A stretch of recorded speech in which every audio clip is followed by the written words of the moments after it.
Hi మామ. Ghaati south Indian lady super star Anushka గారు చాలా రోజుల తర్వాత లీడ్ రోల్లో విక్రమ్ ప్రభు గారితో కలిసి చేసిన ఈ మూవీని క్రిష్ జాగరమూడి గారు డైరెక్ట్ చేశారు. పవర్ స్టార్ పవన్ కళ్యాణ్ గారి హరిహర వీరమల్లు నుంచి బయటకు వచ్చి చేసిన మూవీ ఇది. మంచి బడ్జెట్తోనే ఈ మూవీ చేశారు. ఈ మూవీ ఈరోజే రిలీజ్ అయింది మామ. ఇప్పుడే చూశాను. నాకైతే అసలు నచ్చలేదు మామ. నా వల్ల కాలేదు. సినిమా చూడలేకపోయాను. సినిమా మొత్తం థియేటర్లో కూర్చొని. క్రిష్ గారి మూవీ అంటేనే ఏదో కొత్త విషయాన్ని ఎక్స్పెక్ట్ చేస్తాం.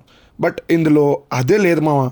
Routine template movie. ఈ రోజుల్లో పెద్ద పెద్ద హీరోసే టెంప్లెట్ మూవీస్ చేస్తుంటే అవుట్ రేట్గా రిజెక్ట్ చేస్తున్నారు ఆడియన్స్. ఫీమేల్ సెంట్రిక్ మూవీ అయినప్పుడు కొత్త పాయింట్ని ఎక్స్పెక్ట్ చేస్తాం. బట్ ఇక్కడ ప్రతి సీను మనకి తెలిసిందే తీశారు. ముందుగా స్టోరీలోకి వెళ్తే ఆంధ్ర బోర్డర్ దగ్గర ఘాటీలో విలన్స్కి గంజాయి సప్లై చేస్తుంటారు అక్కడ ఉన్న ఘాటీ వాళ్ళు. ఇలా జరుగుతూ ఉండగా విలన్స్కి శీలావతి తన బావ ఎవరికీ తెలియకుండా ఈ బిజినెస్ స్టార్ట్ చేశారని తెలుస్తుంది. తర్వాత ఏం జరిగింది, విలన్స్ శీలావతిని ఏం చేశారు అనేది రిమైనింగ్ స్టోరీ. బేసిక్గా ఇలాంటి స్టోరీస్లో first half second half first హాఫ్లా తీస్తారు. బట్ ఇందులో రివర్స్గా ప్లాన్ చేశారు.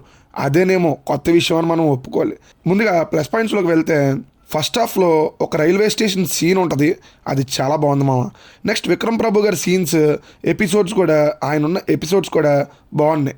కొన్ని చోట్ల డైలాగ్స్ కూడా వినడానికి బాగుంటాయి. పెళ్లి టైంలో వచ్చే సాంగ్ కూడా చాలా బాగుంటుంది. చాలా రోజుల తర్వాత అనుష్క గారిని స్క్రీన్ మీద చూడడం కూడా బాగుంది మామ. అంతే. ప్లస్ పాయింట్స్ గురించి చెప్పాలి అంటే ఇంతే మామ. ఇంకేం అనిపించలేదు. ఇక ఒక్కొక్కటిగా నెగిటివ్స్ గురించి మాట్లాడాలంటే story, screen play main minus అంటాను మామ. ఎన్నో సినిమాల్లో ఎన్నో సంవత్సరాలుగా చూసేసిన స్టోరీయే, సేమ్ టెంప్లెట్ స్క్రీన్ ప్లే ఇందులో కూడా ఉంటుంది మామ. పోనీ రెగ్యులర్గా ఉన్న ఎంగేజింగ్గా ఉంటే చూడొచ్చు అనుకుంటే ఆ తీసిన విధానం కూడా చాలా బోరింగ్ ఉంటుంది మామ. జగపతి బాబు గారికి చాలా హైప్ ఇస్తారు. ఆయన అటు ఇటు తిరగడం తప్ప ఏం ఉండదు స్క్రీన్ మీద. మిగతా ఆర్టిస్టులు కూడా పర్ఫార్మెన్స్లు పెద్దగా ఎవ్వరివి గుర్తుండిపోయేలా ఉండవు మామ. చైతన్యరావు గారు అయితే భయపెడదామని ట్రై చేసి అరుస్తూనే ఉంటారు.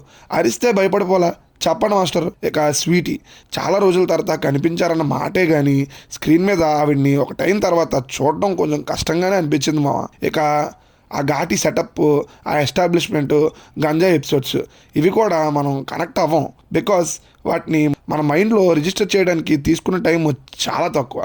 మిగతా అన్నెసరీ సీన్స్కి ఎక్కువ టైం తీసుకున్నారు మామ. అదే మైనస్ అయింది. ఇక సెకండ్ హాఫ్ అయితే ఒక టేక్ కొట్టుడు. అనుష్క రావటం, విలన్లను చంపటం, మళ్ళీ వెళ్ళిపోవటం, జగపతి బాబు గారు రావటం, ఇవే సీన్స్ రిపీట్స్లో పడతాయి పదే. టెక్నికల్గా మూవీ అయితే బాగుంది మామ. Camera work too good. అసలు ప్రతి వైట్ షాట్ పెయింటింగ్లో ఉంటుంది. ఇక మ్యూజిక్ కూడా బాగానే ఉంది మామ. ఎడిటింగ్లో చాలా సీన్స్ లేపేసి ఉంటే బాగుండు అనిపించింది. ఎందుకంటే అవి రిపీటెడ్గా అనిపిస్తాయి సెకండ్ హాఫ్లో. ఇక క్రిష్ గారు, ఆయన నుంచి ఏం వచ్చినా కొత్తగా ఉంటుంది అనుకుంటాం. కానీ ఇలాంటి రెగ్యులర్ టెంప్లెట్ మూవీ అయితే నేను ఎక్స్పెక్ట్ చేయలేదు మామ. మంచి మూవీతో మళ్ళీ మా ముందుకు వచ్చేయండి సార్. వెయిటింగ్ మీ కంబ్యాక్ కోసం. ఓవరాల్గా నాకైతే మూవీ నచ్చలేదు మామ. చూడలేకపోయాను. మీరు చూస్తా అంటే అనుష్క గారిని స్క్రీన్ మీద చూడాలి అనుకుంటే ట్రై ఇవ్వండి. లేదు అంటే ఇంకా మీ ఇష్టం. ఓటీటీలో వచ్చా చూసుకుంటానంటే చూసుకోవచ్చు. ఇంకో మంచి మూవీ రివ్యూతో మళ్ళీ కలుద్దాం మామ. బాయ్.